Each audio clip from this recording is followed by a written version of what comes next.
Hi friends, ನಮಸ್ತೆ. ಎಲ್ಲರೂ ಹೇಗಿದ್ದೀರಾ? ಎಲ್ಲರೂ ಚೆನ್ನಾಗಿದ್ದೀರಾ ಅನ್ಕೊಂತೀನಿ. ಇವತ್ತಿನ ಟಾಪಿಕ್ ಬಂದು ನನ್ನ ಗಾಡಿ actually Benelli 302R Nelamangala main road flyover ಮೇಲೆ ಆಫ್ ಆಗಿತ್ತು ಲಾಸ್ಟ್ ಒಂದು 15 ಡೇಸ್ ಬ್ಯಾಕು.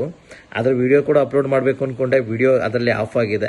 ಬಟ್ ಇವತ್ತು ನಾನು ನಿಮಗೆ ಗಾಡಿ ಆಫ್ ಆದರೆ ಯಾವ ಥರ ಟೋಯಿಂಗ್ ಪ್ರಾಬ್ಲಮ್ಸ್ ಆಗುತ್ತೆ, ಮತ್ತು ನೈಟ್ ಹೊತ್ತಲ್ಲಿ ಆ ಫ್ಲೈಓವರ್ ಮೇಲೆ ಗಾಡಿ ಆಫ್ ಆದರೆ ಯಾವ ಥರ ಟೋ ಮಾಡಬೇಕು, ಯಾವ ಥರ ನಮಗೆ ಪ್ರಾಬ್ಲಮ್ಸ್ ಇರುತ್ತೆ ಅನ್ನೋದನ್ನ ನಿಮ್ಗೆ ಹೇಳ್ತೀನಿ. ಇದರಲ್ಲಿ ಮೈನ್ ಟಾಪಿಕ್ ಬಂದ್ಬಿಟ್ಟು ಯಾವ ಥರ ನಾವು ಗಾಡಿನ ಟೋ ಮಾಡ್ಬೋದು, ಟೋಯಿಂಗಲ್ಲಿ ಯಾವುದು ಬೆಸ್ಟು, ಇದು ಟೋಯಿಂಗಲ್ಲಿ ನಿಮಗೆ ಪೋರ್ಟರ್ ಬೆಸ್ಟಾ ಇಲ್ಲ ಟೋಯಿಂಗ್ ವೆಹಿಕಲ್ ಬೆಸ್ಟಾ ಅಂತ. ಈ ಟೋಯಿಂಗ್ ವೆಹಿಕಲ್ಸಲ್ಲಿ ನಿಮಗೆ ಯಾವ ಥರ ಸ್ಪೆಷಾಲಿಟೀಸ್ ಇರುತ್ತೆ, ಯಾವ ಥರ ನಿಮ್ಮ ಗಾಡಿ ಸೇಫ್ಟಿಯಾಗಿ ಹೋಗುತ್ತೆ. ಇನ್ನೊಂದು ನಿಮಗೆ ಈ ನಾರ್ಮಲ್ ವೆಹಿಕಲ್ಸಲ್ಲಿ ನೀವು ಯಾವ ಥರ ಕಳಿಸ್ಬೋದು ಅಂದರೆ, ನಮ್ಮ ಪೋರ್ಟರ್ ಆಲ್ಮೋಸ್ಟ್ ಟಾಟಾ ಎಸ್ಸು ಬೇರೆ ಯಾವುದಾದ್ರೂ ಗಾಡಿಗಳಿರ್ತವೆ, ಆ ಗಾಡೀಲಿ ಯಾವ ಥರ ನಿಮಗೆ ಸೇಫ್ಟಿ ಇರುತ್ತೆ ಅಂತ ಒಂದು. ಇದ್ರೆ ಎರಡರಲ್ಲಿ ಕಂಪೇರ್ ಮಾಡಿದ್ರೆ ಟೋಯಿಂಗ್ ಈಸ್ ಬೆಸ್ಟ್. ಯಾಕಂದರೆ ಟೋಯಿಂಗಲ್ಲಿ ನಿಮಗೆ ಗಾಡಿ ಜೊತೆ ಯಾರು ಹೋಗ್ಬೇಕಾಗಿಲ್ಲ, ನೀಟಾಗಿ ಅವರು ಕಟ್ಬಿಟ್ಟು ತಗೊಂಡು ಹೋಗ್ತಾರೆ. ಸೆಕೆಂಡ್ ಒನ್ನು ನಿಮ್ಮ ಗಾಡಿ ಮೇಲೆ ನಿಮ್ಮ ಟೈಮ್ಸ್ ಉಳಿಯುತ್ತೆ. ಯಾಕಂದರೆ ನೀವು ಹೋಗಿ ಇಟ್ಬಿಟ್ಟು ಬರೋದು, ನೀವು ಅಲ್ಲಿ ಹೋಗಬೇಕು, ಆ ಗಾಡಿ ಬೀಳುತ್ತೆ ಅನ್ನೋ ಭಯ ಇರೋದು ಅದೆಲ್ಲ ಇಲ್ಲ. ಇನ್ನೊಂದೇನೆಂದರೆ ನಿಮಗೆ ಹೀರೋ ಹೋಂಡಾ, ಈ ಥರ ಪಲ್ಸರು, ಬುಲೆಟು, ಈ ಥರ ಗಾಡಿಗಳನ್ನ ಹಿಡಿಯೋಕ್ಕೆ ನಿಮ್ಗೆ ಗ್ರಿಪ್ ಇರುತ್ತೆ. ಗಾಡಿ ಎತ್ತಿ ನೀವು ಯಾವ ವೆಹಿಕಲ್ ಮೇಲೆ ಬೇಕಾದರೂ ಹಾಕ್ಬೋದು.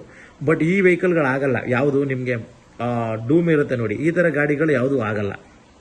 ಈ ಆಲ್ಮೋಸ್ಟ್ R15 ನಿಮಗೆ KTM RC ಎಲ್ಲ ಇದೆ ನೋಡಿ, ಇದೆಲ್ಲ ಆಗಲ್ಲ. ನೀವು ದೊಡ್ಡ ದೊಡ್ಡ ಗಾಡಿಗಳಿಗೆ ಹೋದ್ರೆ ಆಗಲ್ಲ. ಈ ನೇಕೆಡ್ ಗಾಡಿಗಳಾದ್ರೆ ಹಾಕ್ಬೋದು, ಯಾಕಂದರೆ ಅಲ್ಲಿ ಹಿಡ್ಕೊಳ್ಳೋ ಗ್ರಿಪ್ ಇರುತ್ತೆ, ರಾಡ್ ಆದರೂ ಇರುತ್ತೆ, ಸೇಫ್ಟಿ ಗಾರ್ಡ್ಸ್ ಇರುತ್ತೆ, ಅದನ್ನೆಲ್ಲ ಯೂಸ್ ಮಾಡಿಬಿಟ್ಟು ನೀವು ಲಿಫ್ಟ್ ಮಾಡ್ಬೋದು. ಈ ಗಾಡಿಗಳು ಲಿಫ್ಟ್ ಮಾಡೋಕ್ಕಾಗಲ್ಲ. ಒಂದು ಲಿಫ್ಟ್ ಮಾಡಿದ್ರೆ ನಿಮ್ಗೆ ಸೆಂಟ್ರ್ ಸ್ಟ್ಯಾಂಡ್ ಇರಲ್ಲ, ಹಿಡ್ಕೊಳ್ಳೋರೊಬ್ರು ಬೇಕು. ಸೆಂಟ್ರ್ ಸ್ಟ್ಯಾಂಡ್ ಇಲ್ಲ ಅಂದಾಗ ನೀವೇನಾಗುತ್ತೆ, ಗಾಡಿ ಬೀಳುತ್ತೆ ಅನ್ನೋ ಭಯಕ್ಕೆ ಒಬ್ರು ಯಾರೋ ಜೊತೆಯಲ್ಲಿ ಹೋಗ್ಬೇಕಾಗತ್ತೆ. ಇಷ್ಟೆಲ್ಲ ಪ್ರಾಬ್ಲಮ್ಸ್ ಇದ್ದಾಗ ನೀವು ಟೋಯಿಂಗ್ ವೆಹಿಕಲ್ನ ಬುಕ್ ಮಾಡಿ. 1000 ರೂಪೀಸ್ ಜಾಸ್ತಿ ಆಗುತ್ತೆ. ಒಂದು ವೇಳೆ ನಿಮ್ಮ ಗಾಡಿ ಡ್ಯಾಮೇಜ್ ಆದರೆ ಅಲ್ಲೇ 2-3 ಸಾವಿರ ಖರ್ಚು ಹೋಗ್ಬಿಡುತ್ತೆ. 1000 ರೂಪೀಸ್ ಹೋದ್ರೂ ಹೋಗ್ಲಿ, ನಿಮ್ಮ ಟೈಮ್ ಸ್ಪೇ ಆಗುತ್ತೆ. ಯಾರೂ ನೀವು ಹೋಗ್ಬೇಕಾಗಿಲ್ಲ. ಸರ್ವಿಸ್ ಸೆಂಟರ್ ನೀವು ಕಳಿಸ್ಕೊಟ್ರೆ ಅವ್ರು ರೆಡಿ ಆದಮೇಲೆ ನಿಮ್ಗೆ ಓನ್ ಮಾಡ್ತಾರೆ, ನೀವು ಅವಾಗ ಹೋಗಿ ತೊಗೊಂಬರ್ಬೋದು. ಬಿಟ್ಟರೆ ನಿಮ್ಗೆ ರಿಸ್ಕ್ ಇರಲ್ಲ. Towing vehicle is best. ನಿಮ್ಗೆ ಅದ್ರ ವಿಡಿಯೋ ಕೂಡ ಅಪ್ಲೋಡ್ ಮಾಡಿದ್ದೀನಿ. ಟೋಯಿಂಗ್ ವೆಹಿಕಲ್ ಯಾವ ಥರ ಗಾಡಿನ ರಿಸೀವ್ ಮಾಡ್ತಾರೆ ಅಂತ, ಅವ್ರು ಯಾವ ಥರ ನಿಮಗೆ ಗಾಡಿನ ಶಿಫ್ಟ್ ಮಾಡಿಕೊಡ್ತಾರೆ ಅನ್ನೋ ಒಂದು ವಿಡಿಯೋ ಅಪ್ಲೋಡ್ ಮಾಡಿದ್ದೀನಿ.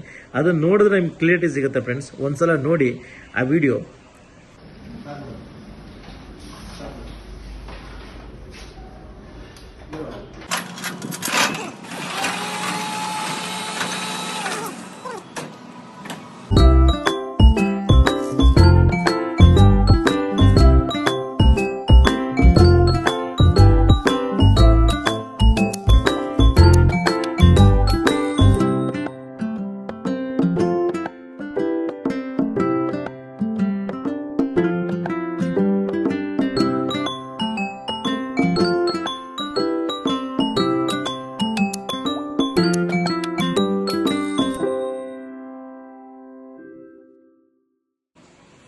ಫ್ರೆಂಡ್ಸ್ ನೋಡಿದ್ರಲ್ಲ ಫ್ರೆಂಡ್ಸ್, ಈ ಥರ ನಿಮಗೆ ಟೋಯಿಂಗ್ ವೆಹಿಕಲಲ್ಲಿ ಸರ್ವಿಸ್ ಇರುತ್ತೆ.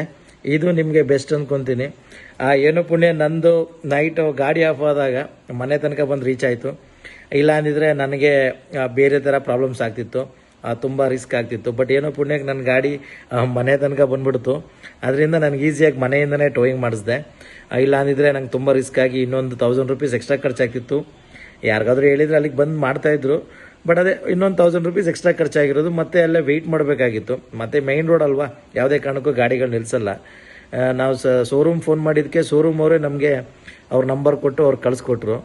ಎಲ್ಲಾದರೂ ಆ ಥರ ಎಮರ್ಜೆನ್ಸಿ ಇತ್ತು ಅಂದರೆ ನಿಮ್ಮ ಶೋರೂಮ್ ಅವ್ರನ್ನ ಕಾಂಟ್ಯಾಕ್ಟ್ ಮಾಡಿ, ಅವ್ರು ನಿಮ್ಗೆ 100% ಟೋಯಿಂಗ್ ವೆಹಿಕಲ್ನ ಪ್ರೊವೈಡ್ ಮಾಡ್ತಾರೆ. ನಾನು ಕೊಟ್ಟಿರೋ ಇನ್ಫಾರ್ಮೇಷನ್ ನಿಮಗೆ ಇಷ್ಟ ಆಗಿದ್ದರೆ ನನ್ನ ವಿಡಿಯೋಗೊಂದು ಲೈಕ್ ಮಾಡಿ, ಹಾಗೆ ಸಬ್ಸ್ಕ್ರೈಬ್ ಮಾಡಿ. ಏನಾದರೂ ಪ್ರಾಬ್ಲಮ್ ಇದ್ದರೆ ಕೆಳಗಡೆ ಕಮೆಂಟ್ಸ್ ಹಾಕಿ ಅಪ್ಡೇಟ್ ಮಾಡ್ಕೊಳ್ಳೋಣ. ಹಾಗೆ ನಿಮ್ಗೆ ಏನಾದರೂ ಬೇರೆ